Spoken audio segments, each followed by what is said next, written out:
वह सहज ही में तरी नहीं जा सकती।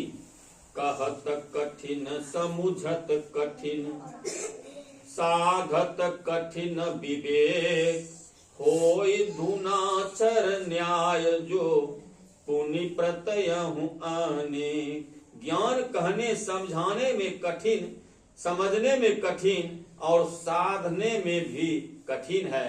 यदि घृणा छल न्याय से संयोग बस कदाचित यह ज्ञान हो भी जाए तो फिर उसे बचाए रखने में अनेकों विघ्न है।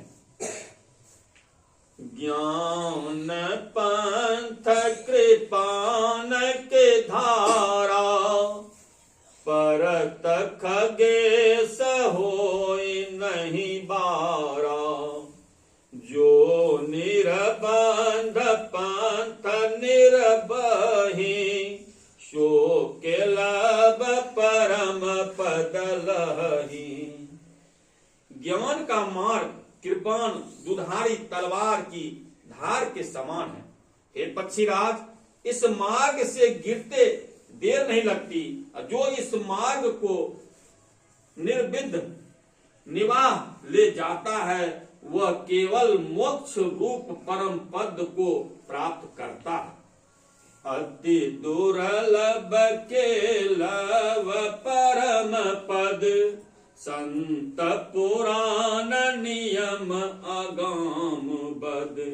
राम भजत सोई मुक्ति गोसाए, अनइच्छित आवहि बरि आए। संत पुराण वेद और तंत्र आदि शास्त्र सब यह कहते हैं कि केलव रूप परम पद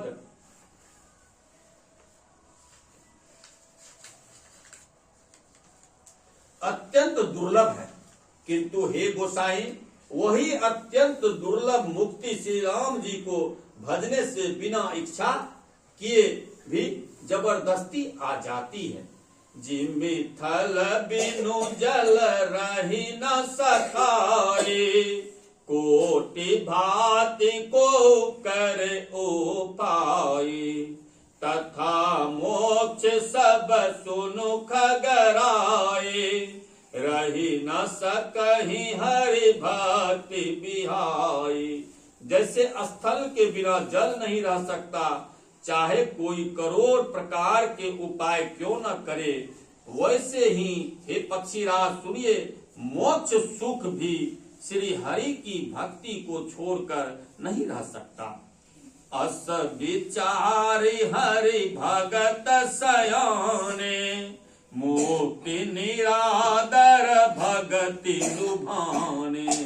भगति करत बिनु जतन प्रयासा, संस्कृति मूल अभिधानासा। ऐसा विचार कर बुद्धिमान हरि भक्ति पर लुभाए रहकर मुक्ति का तिरस्कार कर देते हैं। भक्ति करने से संस्कृति जन्म मृत्यु रूप संसार के जड़ अविधा बिना ही यंत्र और परिश्रम के अपने आप वैसे ही नष्ट हो जाती है। भोजन करहु त्रिपति हित लागे, जिमि सो असन पचबे जठराठी। असी हरि भक्ति सुगम सुखदाये, को असमूढ़ न जाहि सोहाए। जैसे भोजन किया तो जाता है त्रिपति के लिए, और उस भोजन को जठ रागनी अपने आप बिना हमारी चेष्टा के पचा डालती है। ऐसी सुगम और परम सुख देने वाली हरि भक्ति जिसे न सुहाए, ऐसे मूढ़ कौन होगा। सेवक सेव भाव बिनु, भवन तरहु उरगारे। भजहु राम पद पंकज अस, सिद्धांत विचारी। हे सर्पों के शत्रु गरुड़ जी, मैं सेवक हूँ और भगवान मेरे सेव स्वामी हैं। इस भाव के बिना संसार रूपी समुद्र से तरना